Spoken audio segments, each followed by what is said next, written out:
நான் ஒரு சில வார்த்தைகள் பேச வந்திருக்கிறேன். சென்னையின் அடையாளம், சென்னையின் புதிய அடையாளம், சென்னைக்கே அடையாளம் நமது பள்ளிக்கரணை அற்புத குழந்தை இயேசு அருட்கரம். நம் ஆலயத்தின் பாரம்பரியம் இயேசுவோடு உடனிருந்த சீடர்களின் ஒருவரான புனித தோமையாரின் வருகையிலிருந்து ஆரம்பிக்கிறது. புனித தோமையார் பள்ளிக்கண்ணையிலிருந்து சுமார் 10 கிலோமீட்டர் தூரத்தில் உள்ள தோமையார் மலையிலிருந்து நற்செய்தி அறிவிப்பு பணி செய்தார் என்பது வரலாறு. பள்ளிக்கண்ணைக்கும் அவர் வந்திருக்கக்கூடும் என்பது நமது நம்பிக்கை. அத்தகைய சிறப்பு வாய்ந்த பள்ளிக்கண்ணையில் இன்று உயர்ந்து ஓங்கி பிரமாண்டமாய் இருக்கிறது நமது அற்புத குழந்தை இயேசு அருட்கரம்.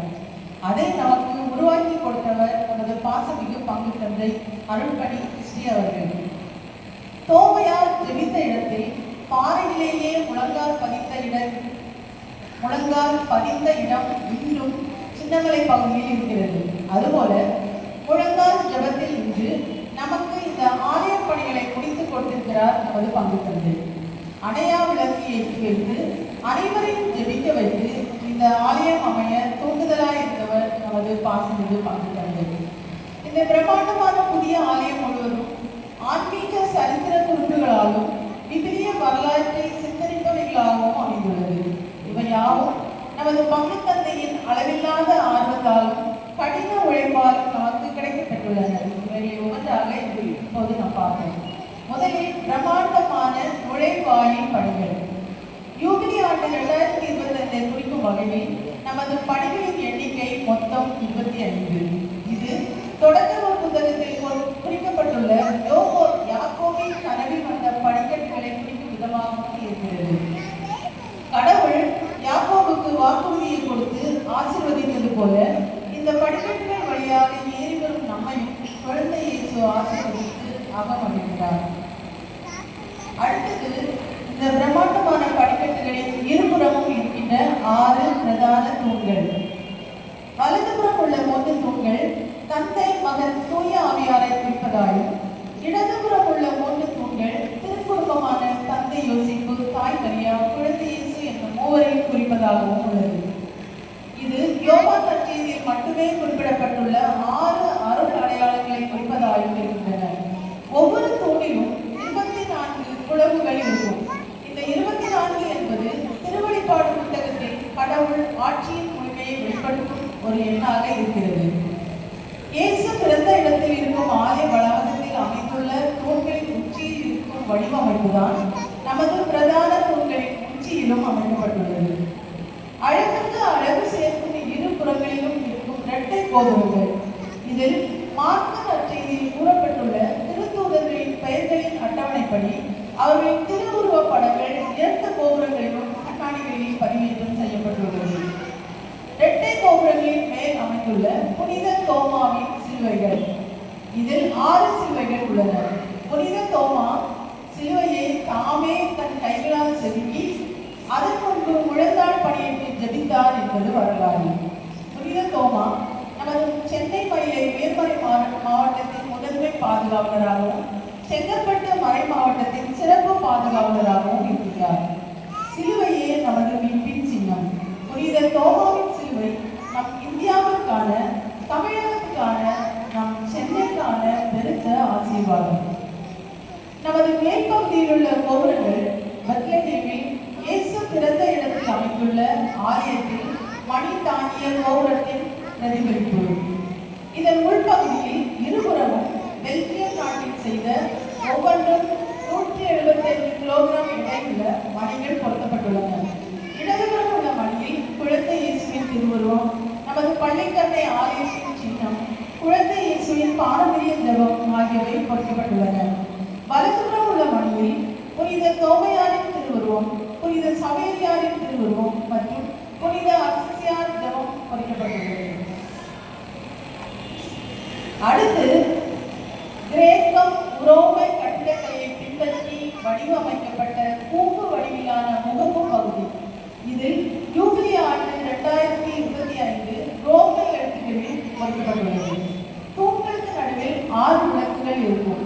விபிலியத்தில் நம்பர் 6 முழுமையான எண்ணாக குறிப்பிடப்பட்டுள்ளது. நமது ஆலயத்தின் முன்பகுதியில் 3 கோபுரங்களும் திருப்பீடத்தின் மேல் 1 கோபுரமுமாக மொத்தம் 4 கோபுரங்கள் அமைக்கப்பட்டுள்ளன.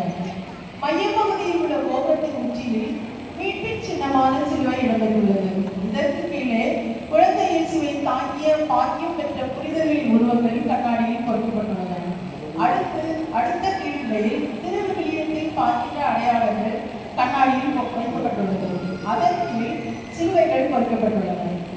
இந்த கண்ணாடி நிலைகளுக்கு மேல் இந்த திருச்சிலுவையை தாங்கி நிற்கும் அமைப்பு இத்தாலிக்கும் மால்டாவுக்கும் இடையில் இருக்கும் சிசிலி தீவில் அமைந்துள்ள புனித ஆகாத்தம்மாவின் ஆலயத்தின் கோபுரத்தை பிரதிபலிப்பதாக அமைந்துள்ளது. இந்தியாவில் வேறு எங்கும் நிறுவப்படாத யூபிலி கதவு நிலையினை நாம் நம் பள்ளிக்கண்ணை குழந்தை இயேசு ஆலயத்தில் பிரதான நுழைவு வாயிலாக அமைத்துள்ளோம்.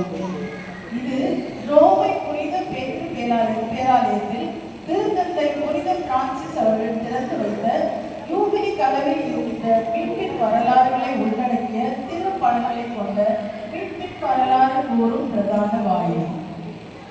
வலதுபுறமும் இடதுபுறமுமாக உள்ள கதவுகளில் கத்தோலிக்க திரு அவையின் அடையாளங்கள் பொறிக்கப்பட்டுள்ளன. மரியாளுக்கு மங்கள வார்த்தை சொல்லப்பட்ட நிகழ்வு ஒருபுறமும், திருப்பாடல்கள் 42 சொல்லப்பட்டுள்ள கலைமான்களின் நிகழ்வு வலதுபுற நுழைவாயிலும் ஓவியமாக அமைக்கப்பட்டுள்ளது. 4 நற்செய்தியாளர்களின் அடையாளங்களும் கதவின் மேல்நிலையில் ஓவியமாக வடிவமைக்கப்பட்டுள்ளது. நமது ஆலயத்தின் பக்கவாட்டு கதவில் விவிலியத்தை பின்புலமாக கொண்ட யோசேப்பு மரியாவின் திருமண ஒப்பந்த நிகழ்வு மற்றும் திருமண நிகழ்வு, பழைய ஏற்பாட்டு உடன்படிக்கை பேழை ஆகியவை இந்த கதவில் வடிவமைக்கப்பட்டுள்ளது.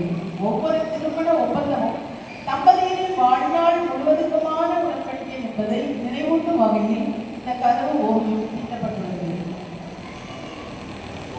புதிய ஏற்பாட்டில் இயேசுவை குறிக்கும் கிரேக்க அடையாளங்களான PX, IHS, ஆவே மரியா என்பதை குறிக்கும் AM ஆகிய அடையாளங்கள் கதவுகளின் மேல் பக்கத்தில் பொறிக்கப்பட்டுள்ளது.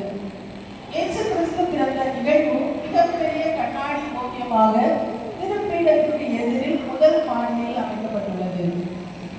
அழகிய பிரம்மாண்டமான ஜன்னல்கள் வலதுபுறமும் இடதுபுறமுமாக மொத்தம் 36 ஜன்னல்கள் உள்ளன. முதல் தளத்தில் வண்ணமயமான திருச்சிலுவை இடம்பெற்றுள்ளது. அதன் மேல் 40 ஆண்டுகளாக நாம் ஜெபித்து வரும் குழந்தை இயேசுவின் ஜெபமாலை மறைவுகள் கண்ணாடி நிலைகளாக வைக்கப்பட்டுள்ளது. 2வது தளத்தில் வலதுபுறம் பழைய ஏற்பாட்டு அதிமுக்கியத்துவம் வாய்ந்த விவிலிய நிகழ்வுகளும், இடதுபுறம் புதிய ஏற்பாட்டு அதிமுக்கியத்துவம் வாய்ந்த விவிலிய நிகழ்வுகளும் ஓவியமாக அமைக்கப்பட்டுள்ளது. திருப்பீடத்தின் இருபுறமும் உள்ள 4 கண்ணாடி ஜன்னல்களில் ஒவ்வொரு திருப்பலியிலும் நாம் கொண்டாடி மகிழும் திரு நிகழ்வுகள் பொறிக்கப்பட்டுள்ளன. முக்கியமான திருப்பீடம் விவிலியத்தில் எண் 12 மிகவும் முக்கியத்துவம் வாய்ந்தது. பழைய ஏற்பாட்டு கோத்திரங்கள் 12, புதிய ஏற்பாட்டில் இயேசுவின் சீடர்கள் 12, மாதாவின் தலையில் உள்ள கிரீடத்தில் உள்ள நட்சத்திரங்கள் 12. இப்படி 12 எண் மிகவும் முக்கியத்துவம் வாய்ந்ததாக கருதப்படுகிறது. அதுபோல நமது பீடத்திலும் 12 தூண்கள், 12 வானதூதர்கள் என அழைக்கிறார்கள். இதன் மையமாக நமது நற்கருணை திருப்பேழை இயேசுவை நினைவுபடுத்தும் நினைவு சின்னமாக அமைக்கப்பட்டுள்ளது. பீடத்தின் மத்தியில் அமைந்துள்ள பிரம்மாண்டமான சிலுவை அனைவரையும் ஆன்மீகத்திற்குள்ளாக வழிநடத்துகிறது.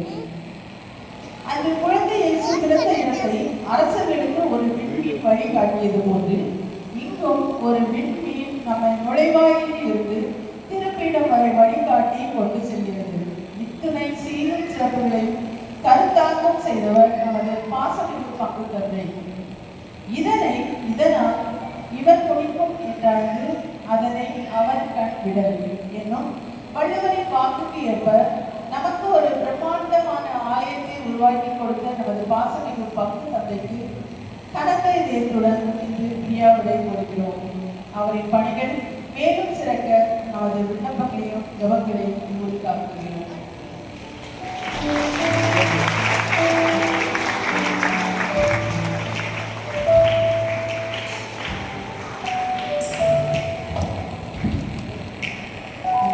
புதிய ஆலை கட்டிட நுட்பங்களை விளக்கியது